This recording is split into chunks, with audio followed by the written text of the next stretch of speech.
Alright guys, welcome back to F1 News. Bad news for fans of good racing in Formula 1 as Carlos Sainz suggests the new 2023 cars are going the way of the pre-ground effect era regulations in 2021, and Dirty Air is back with a bang for this new season, saying it's so much harder to follow around circuits like Jeddah, making overtaking harder to happen and making the racing even worse on top of the Red Bull domination we are currently experiencing. Hit the like button if you enjoy, subscribe if you're new as always, very much intrigued to your thoughts in the comments below. This is the dirty air phenomenon. So the same reason why cars get a slipstream and go faster behind other cars on a straight line is the same effect which affects cars in the corners. In a straight, you love the dirty air. The car in front works that air up nice and hard, means the car behind can go through it very easily, creates less downforce of its rear wing because the air is already all messed up from the car in front, therefore generates less drag. Downforce, drag, they go hand in hand. On the straights that helps you, it hurts you badly though in the corners. So the pre-regulations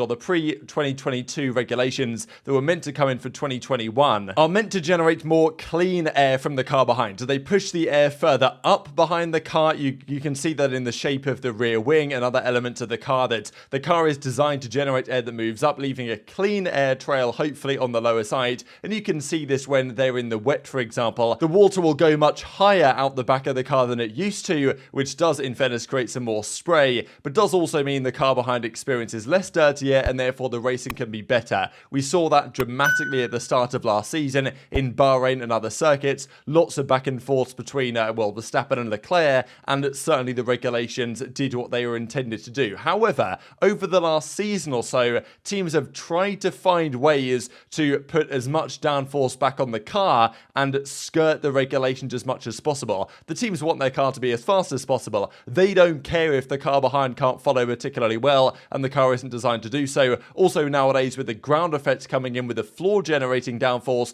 the wings can be less powerful via the regulations and therefore also less affecting the car behind. However, as I say, teams are going to push the envelope here and try and find ways to maximize their downforce within what the regulations technically allow, even if it's not necessarily in the spirit of the regulations. Now look, the new regs in 2022 helped massively. For example, these stats from Giuliano da Chessa: to try and overtake around Hungary in 2021, you had to be roughly a second and a half faster per lap on pure pace. If you were that much faster, then you should just about have enough to make an overtake. That was what you needed in terms of pace advantage, because you just couldn't follow a slower car in the corners. Last year though in Hungary, we had a great race with an overtake differential of only 0.3 of a second. You only had to be 0.3 faster than the car ahead, considering tyre deg and other factors, to make the overtake with DRS down the main straight, because you could follow so much better in the corners. Even in Monza, that gap was more like 1.5, 2/10. You barely needed to be any quicker than the car in front to overtake, whereas previously around the Parabolica, for example, following there was really tricky, and even making an overtake was tough, even with a significant pace advantage. So the regulations definitely worked. And this was one example right when Hamilton was fighting through the field in Hungary 2021, where Ocon won the race, where he got stuck behind Alonso for several laps in the Alpine.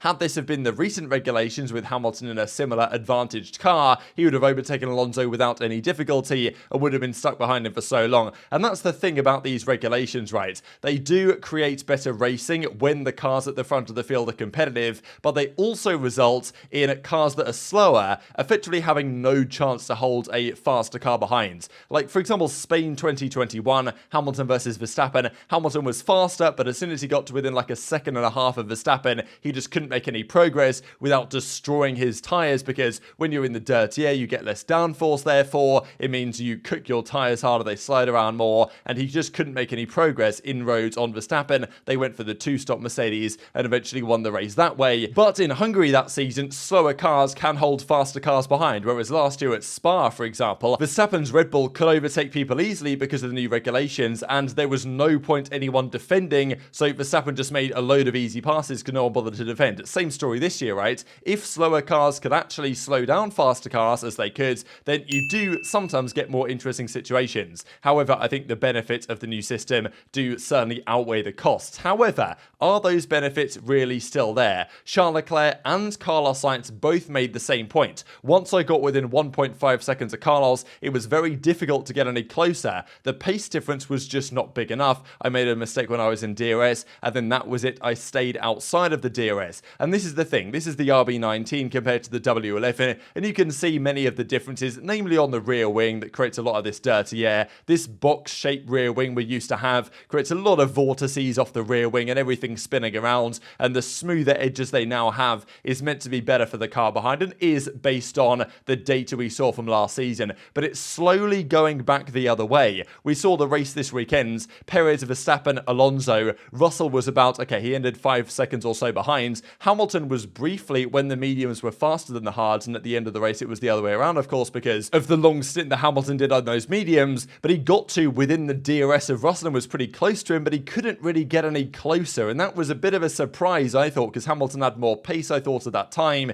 but he got kind of close to Russell, and at the end he decided to drop back by a couple of seconds just to maintain the tyres, because if he got much closer, as I say, he probably cooks the tyres, and he couldn't afford to do that, having to last on that set to the end of the race. Same story with Leclerc. That was to me quite the big surprise. Sainz was slower than Leclerc all weekends, but as soon as Leclerc got to within a second and a half pretty much of Sainz in front, the dirty air off Sainz's car was affecting Leclerc to such an extent that really he couldn't go for a move. You see this all down the grid. Gasly versus Ocon, about a second and a half behind, couldn't really make any inroads. Hamilton, Russell, same story. Leclerc, Sainz, same story. And this is what Carlos Sainz has to say on it. He's like, look, these cars are getting worse. They're more and more like the 2021 regulations, where following is becoming very tricky indeed, and therefore overtakes are becoming less prevalent.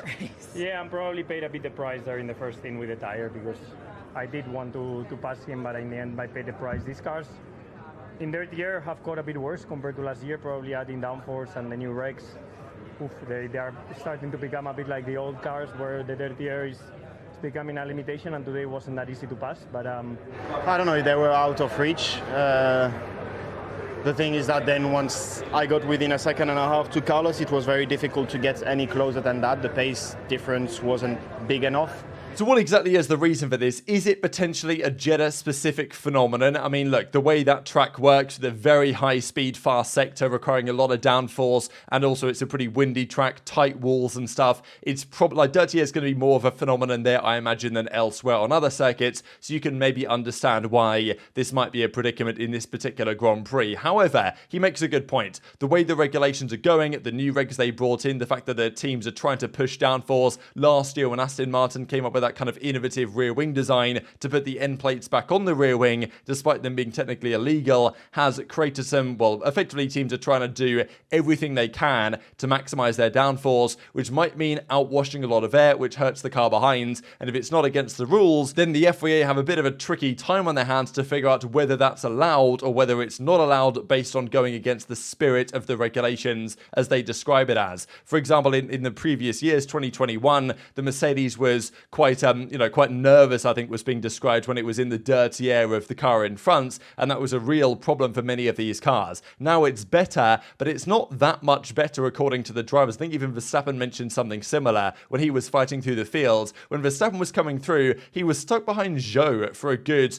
2 to 3 laps, which surprised me because I thought he was just going to blitz past those cars, but he was a good second and a half, 2 seconds faster per lap than Zhou was, but yet he didn't overtake particularly easily, and it did feel like Verstappen was getting stuck behind those cars more so than I would have expected, let's say, from Spa last year. Part of that's going to be circuit related, but look at this new Mercedes W14. Look at the rear wing, for example. It's more, and in fairness, this is a little bit of a thing last year, but it's slightly more pointy than some of the other teams have. And also the front wing of the Mercedes, they created this quite innovative idea to have this gap in the side that allows more air to go around the side of the car. Just a few things that teams are trying, and I think the Mercedes seems to suffer from this particularly, where once Hamilton was in front of Sainz, there was really no going back for Sainz, and the same story with Hamilton and Russell. When he came up to the back of Russell, was just losing so much time in the first sector, and a large part of that was down to the dirty air that really affect you in that part of the racetrack. So yeah, I don't know, it's not exactly a great sign, because the optimism around the series was, well, you know what,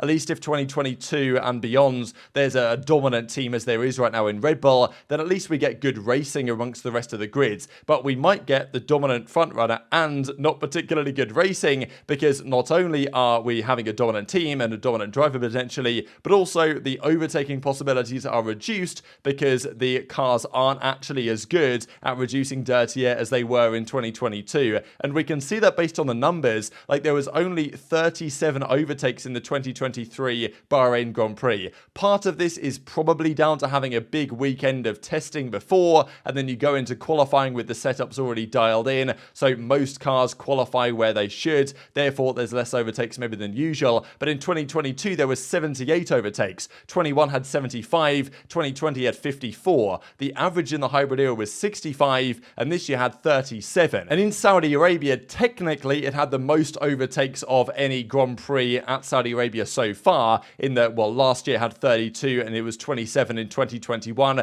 But of course, this year was a bit of an exception, with Verstappen starting P15 and Charles Leclerc starting P12. If you exclude those, then it had the least of any race so far. So maybe it's not right to exclude the Leclerc situation, but you've got to think that if those two drivers qualified in position, then there would have been probably the least number of overtakes we had seen so far, which again might indicate that we're moving into a period where overtaking is becoming more and more challenging, despite the fact that this is the opposite of what the regulations were trying to do, and we might get lots more kind of a Noah's Ark type finishes, right? We saw it this Grand Prix with the two Red Bulls. Okay, maybe it would have been the two Astons had Stroll finish the race, the two Mercedes, the two Ferraris, the two, Alpines, and that's how it goes down the grid. We might see a lot more of that if this information is accurate. So very much enjoyed your thoughts on all this stuff in the comments below. Hit the like button if you enjoyed, subscribe if you're new, take care, and I'll see you next time.